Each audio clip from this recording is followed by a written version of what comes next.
first question you might ask is probably, do you recommend making a hell no? Are you kidding me? No, absolutely. I would never recommend doing this to anyone ever. This was a terrible experience. I spent literally over a day getting migraines. I hate leaving projects like this.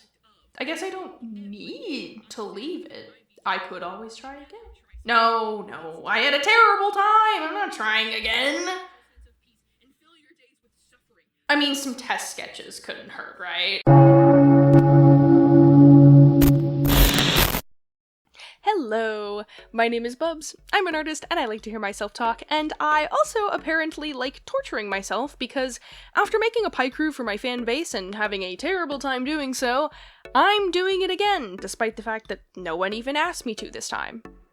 This may or may not be a negative trait, but when I try out something new, my goal is to try it out in as much of a low-stakes fashion as I can manage, generally speaking. That way, if it turns out to be a bit of a disappointment somehow, I can just let that disappointment roll off my back. I tried, it didn't work out, but I only lost out on a little money or a little time. That was the intention for my first attempt at creating a Picrew, but the parts that I was wanting to include quickly got out of hand, and I completely underestimated the amount of unavoidable, tedious labor involved with the whole thing. This was all exacerbated by the fact that my deadline for the video about the completed Picrew arrived prior to the Picrew being completed, so I ended up scrapping a bunch of my ideas and ignoring a lot of polishing tasks in addition to pushing the video back. I was not pleased. It seemed that the people that used it liked it okay, but I didn't. I wasn't proud because I knew that I was capable of doing better with more time. I was frustrated that I spent so much effort working on it only for it to turn out messy and incomplete. I think I spent exactly one full day being ticked off about my first attempt before I started doodling what I'd want a new Picrew to look like, and I quickly made up my mind that I was embarking on a redemption quest. And I'd like to talk to you about that quest. It'll be less in-depth than my last video on this subject, as I'm more focusing on what I did differently from last time, rather than a step-by-step, day-by-day breakdown of my process. If that's something that interests you, and you haven't already, I'd really appreciate if you went and checked out my first Picrew video from back in June. Fair warning, I hadn't gotten my new mic or editing software, or created my new talk sprites yet, so there's some quality things that are different there, but it's still good in my opinion, and would give you some extra insight on where my head was at going into this process. Last thing before I dive into this video proper, yes, I say it Picrew. I know that it would make more sense if it was Picrew, because pic, like picture, and I know that the Japanese characters for the website name would likely be pronounced Picrew. I say it Picrew though. That's how it made the most phonetic sense to me when I first read it, and by the time I ever heard the other much more widely accepted pronunciations, my way of saying it was already cemented in my mind. The other ways of saying it sound goofy to me. However, now I will definitely never say it any other way because I wish to spite the roughly third of commenters that felt the need to point it out for some reason. I sincerely hope that it bothers you the entire time. Now, let's talk about planning, shall we? Here's a fun fact for you. When you start a new project of any kind, it's actually super helpful to plan out what you're going to do before you try to do it.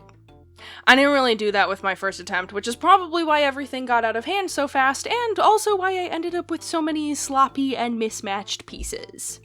So, first order of business was to map out all of what I actually wanted to have, and I came up with the following list. You'll notice that I didn't fully check it off, and it's not because I didn't complete it, it's because I went off script very quickly, but mostly in the quantity department. More on that later. I knew I wanted this Picrew to be bigger than last time. The Picrew makers that I've had the most fun with historically are the ones that have tons of options. I've messed around with some very bare bones ones that are clearly just there so you can make a basic anime boy or girl, and while that's fine, I make characters other than that, and I know that y'all probably do too. Besides, if you want to make yourselves, I want there to be lots of options so that, at the very least, you should be able to find something fairly close to what you look like. Obviously, with the limitations of Picrew, I can't fully represent every hairstyle, clothing style, body type, face shape, etc., but I wanted to get closer to representing everybody than a white woman simulator, if that makes sense. Another very important thing that I did this time that I didn't do last time, but would highly recommend you do if you want to try and make your own thing, is make a color palette. Like, actually lay it out. For some reason, I still didn't just use one of my pre-existing color palettes, but I did actually base the skin tones off of my skin tone palette, or rather palettes, for Girl and Ghost. It actually made my life way easier because I already had a good range going there. I based the rest of the palette off of the previous Picrew, only with all the colors working better together. One major upgrade that I have for this palette from the last one is actually making a distinct black swatch. In the first go around, I used the same color as my line art for all the black hair and the black clothing, but that obviously made it way harder to keep shading consistent, and having those big areas of pure black only really works when you can control where it goes. Take Triss, for example, whom I color the hair of via paint bucketing my line art color into the correct shape. I would not then, for example, do the same thing for Triss's raincoat, because the two shapes would overlap frequently and cause some confusion. Lots of floating heads for people with black clothing and also black hair is what I'm saying. This decision, while mostly great in fixing some visual quirks, did cause a few issues for me later on, but we'll get there when we get there. Aside from this palette helping everything just look better, this also ended up saving me a ton of time when creating the assets, both in creating the actual images and separating and saving all the PNGs. Which, why don't I go ahead and tell you about how all that went this time around? Calling them assets feels so professional, ew. Speaking of professional, I should do the YouTuber call to action things, huh? If you're liking this video so far, I'd appreciate you doing those engagement things. You know, like and comment. If you think you'd like to see more from me in the future, I'd also appreciate a subscribe. I make all kinds of videos about art and different kinds of media, which will now start including gaming more, if that's something you're into. All that stuff is free for you, but it helps out me and my channel a ton, and is greatly appreciated. Okay, enough of that, back to my very large assets. The art aspect went largely the same way as my previous attempt, where I started off by sketching a butt-ton of things. I obviously started by roughly determining the proportions of everything, then going straight in with roughly sketching ideas, and even in some cases, blocking in shapes of stuff like hair. I borrowed a lot of ideas from my previous go at this, but also tried to come up with some new stuff based off of problems I had or suggestions I got. I started out just trying to hit the thresholds I planned for as far as the quantity, but there were quite a few times I went back and added new things when I realized I kind of fell short of my diversity expectations. For example, I realized I didn't have any distinctly monolid or hooded options for the eyes on my first go, so I went back after my first bulk upload session and created some. There were even a few things I just ended up completely redoing after not liking how the first pass ended up. This was mostly a product of working on things over a longer period of time, which was definitely much better for my sanity, but I ended up creating duplicate versions of things by accident, only to realize that I much preferred the second version. Happy accidents and all that, except I would never cheat on my wife. The biggest difference in my process this time around was a change that I realized I should have made while I was still recording voiceovers for the first video, actually. This is, of course, not doing the coloring of any assets on Procreate. I simply filled in where the color should be with pure white, then used a shading color to add in depth where needed. And that's it. Not only was this just way simpler of a process that yielded much more consistent results, but for those unaware, Procreate has a layer limit. The layer limit is dependent on the size of your image. Bigger images can't handle as many layers, while little images can have a ton. Picrew demands a 600 by 600 pixel ratio for images, which is on the smaller side, so I'm working with a pretty high layer limit. However, trigger warning math, for hair stuff, I had a base of 3 layers per part, which was comprised of the line art and 2 shading layers. Then, I had 1 layer for each color swatch, and I had 15 different hair colors, so now we are up to 18 layers for just 1 shape. I had 42 shapes for the bangs, which, when you do the multiplication there, you get a whopping 756 layers. Needless to say, they didn't all fit in one Procreate document, and this was a recurring issue for all the parts. Not only was it annoying to juggle all the extra PSD files once it came time to export them, but it probably ended up taking me way more time doing it this way.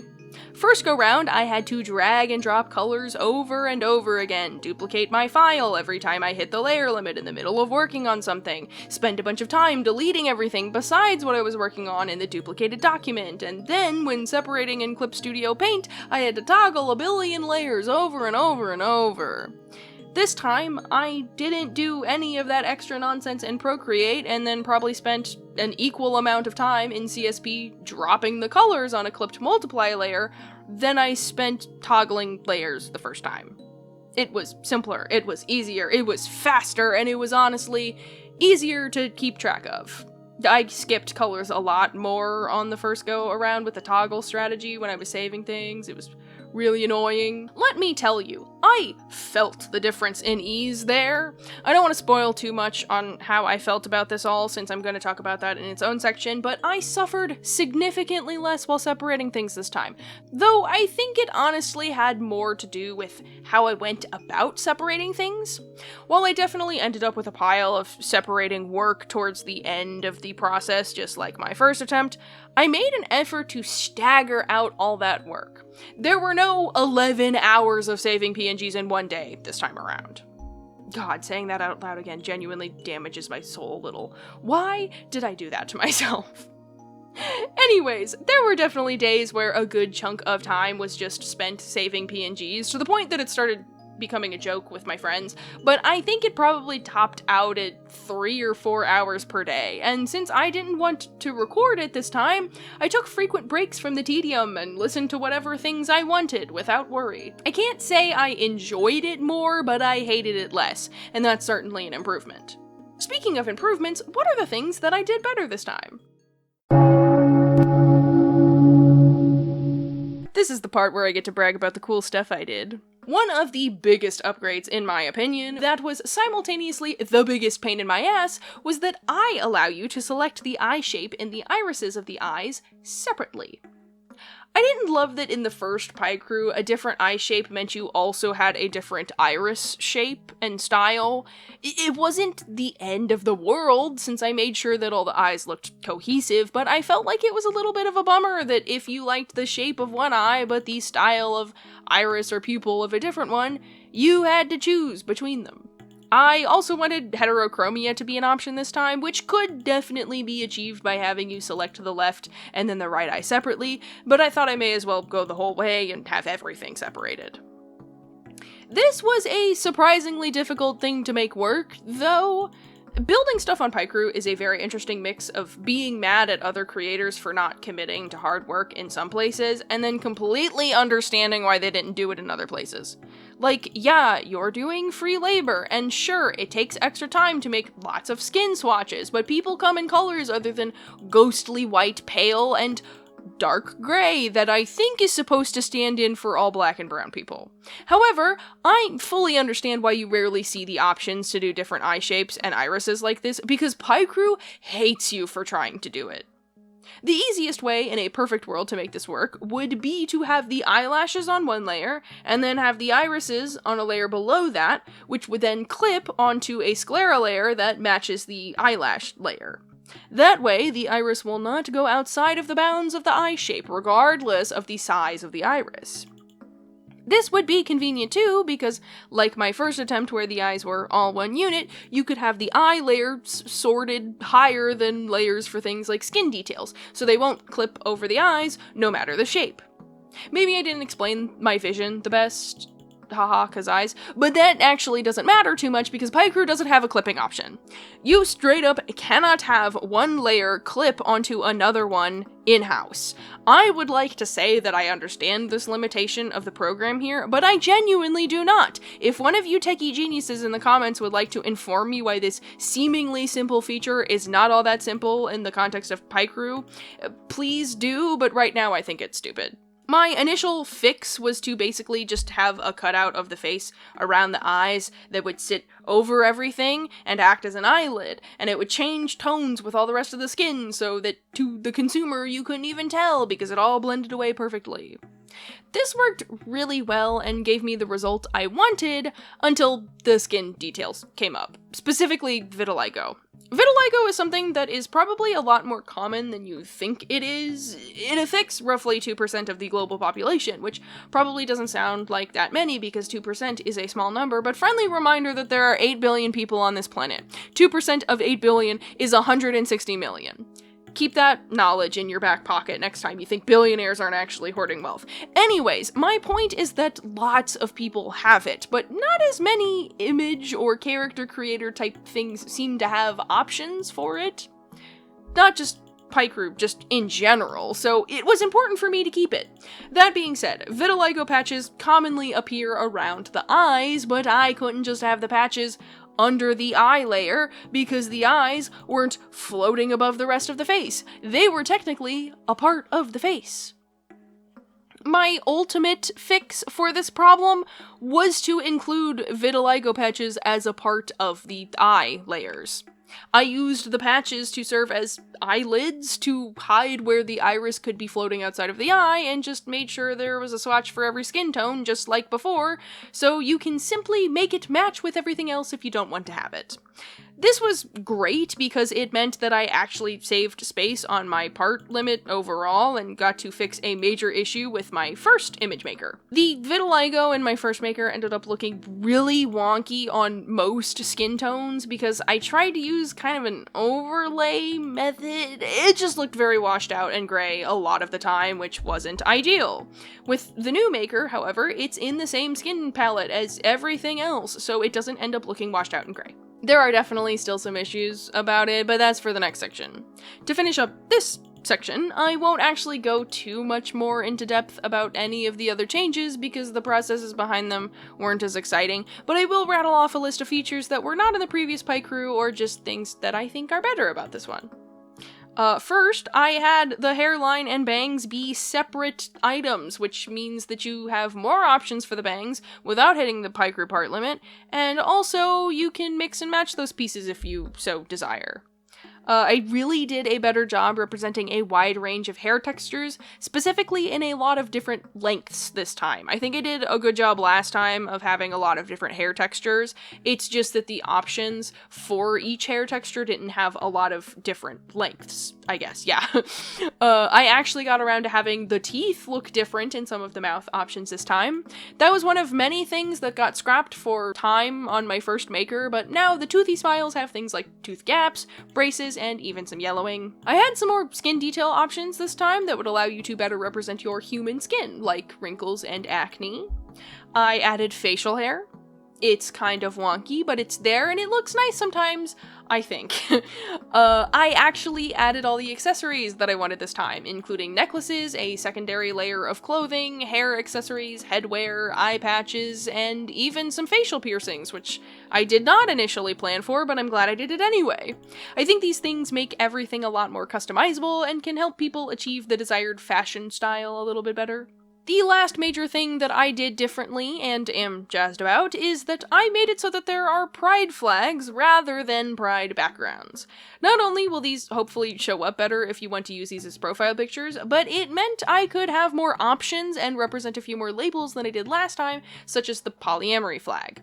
There are two versions, the first being focused on sexual and romantic identities, and the second being gender identities, because it just made sense for me to split it up that way. And of course, there's just the standard rainbow flag on the first one if that tickles your fancy.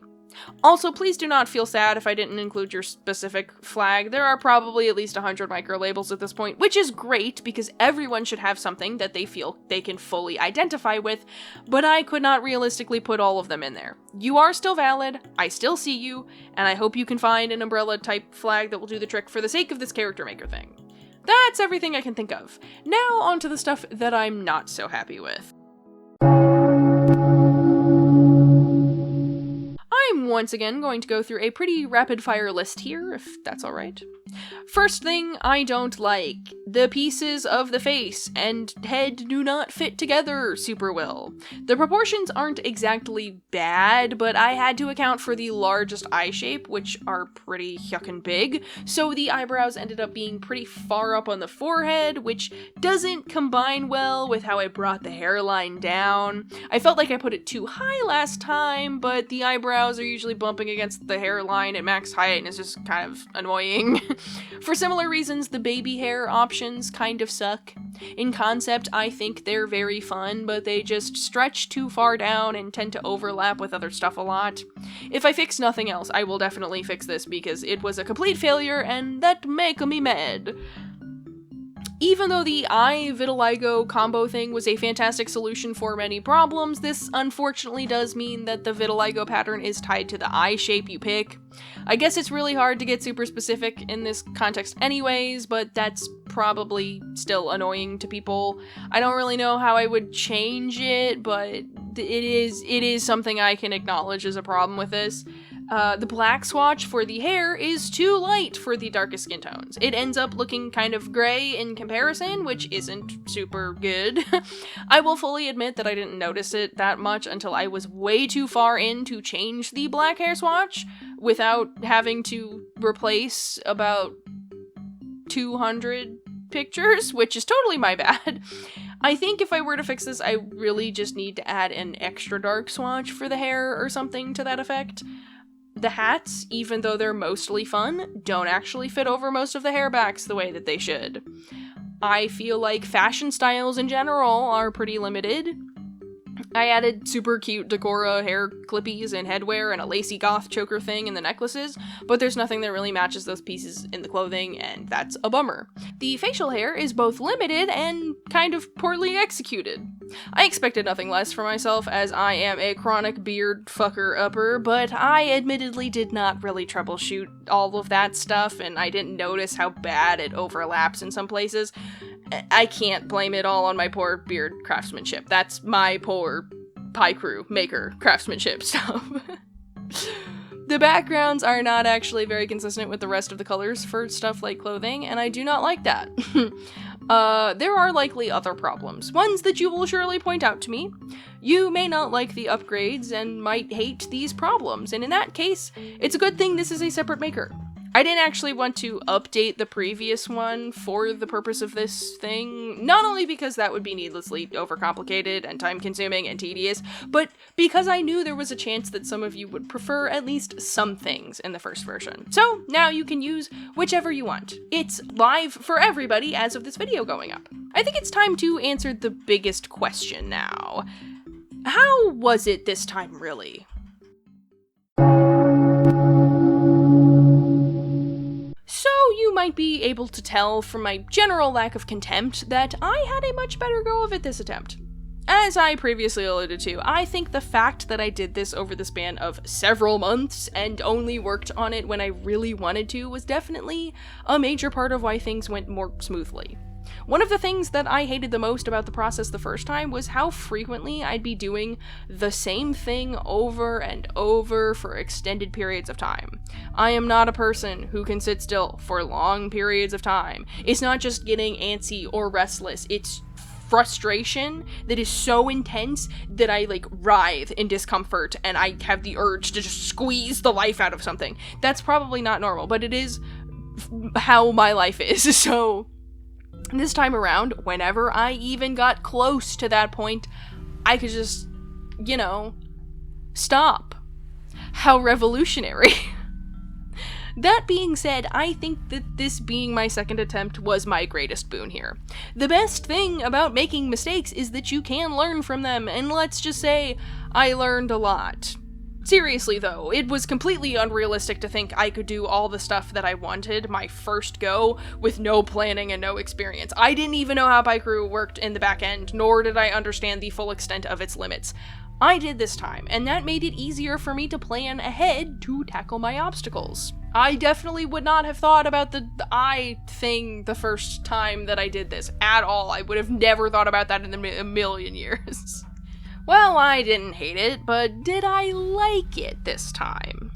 Honestly, yeah, actually, I did like it. By minimizing the parts that caused me agony, I got to focus on the fun parts, like drawing a bunch of stuff I don't normally draw, and listening to music and podcasts that I enjoy while doing a simple task.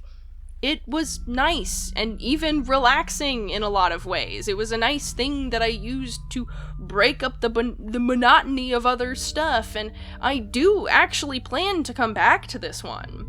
Probably not for a little while, because I'm trying to focus on some other more pressing things right now, but I genuinely want to expand on this groundwork and polish up some of the stuff that I am not the happiest with at the moment. Sure, I'd be proud to call this finished. I'd say it's pretty robust in its current state, but there's more that I could do, and more importantly, there's more that I want to do.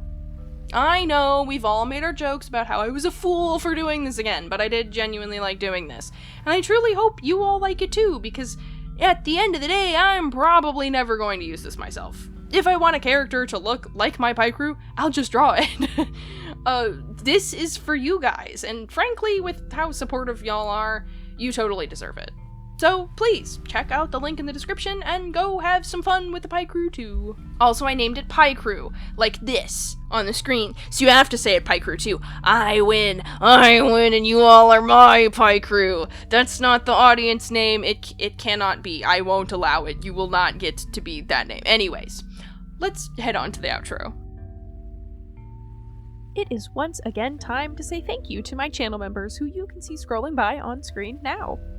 They go above and beyond to support me and this channel, which allows me to invest more time and energy into making cool videos like this one. You can also become a channel member if you have an extra $2 lying around every month. You'll get access to a couple perks, including getting your name on this scroll here, getting access to some behind-the-scenes community tab posts, as well as some cute custom emojis. So, that's all I've got. This definitely wasn't as finely structured as my last Picrew video, but I admittedly am putting a lot more oomph behind other stuff right now. I'm trying to edit the next Date Everything episode, or else I'll never be done with that series. I'm trying to find time to start playing Deltarune, because everybody wants me to. I'm working on the next Ancient OCs redesign thing. I have another video idea related to Freak Show, and just giving some updates about where that project is. I'm busy, I got a lot of stuff, but I hope you enjoyed this video anyways. I had a lot of fun making it, so. Last little note before I go, actually, because I just haven't really found a better time to say this.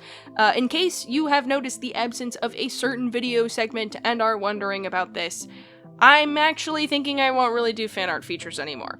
It really sucks because I like showing off the stuff that you make for me, but I got to a point where people started to badger me about not featuring their specific artwork. I hate to be the teacher that punishes the entire class because of one student. I know that's technically a war crime, but I just don't want to create an environment where people only make art to get featured. Realistically, I won't be able to keep up with showing off everyone forever, and I already couldn't, so inevitably, someone would be disappointed, and personally, I don't want people to make me fan art if it is only made to hitchhike off my platform. Fret not, I will still have opportunities in the future for you to show off your art on my channel with other kinds of community sorts of challenges things. I'm still cooking up some ideas there, and I will also continue to try and respond to and repost fan art when I do see it on my other platforms, but at least for now, I'm not really planning on doing another fan art featured in my videos. I hope that that makes sense. Alright, I'll let you go now. Sorry to end on kind of a low note. Until next time, stay hydrated, listen to some music that makes you happy, and most importantly, remember that you matter. Bye! Bye! God, it's 12:37 a.m. right now.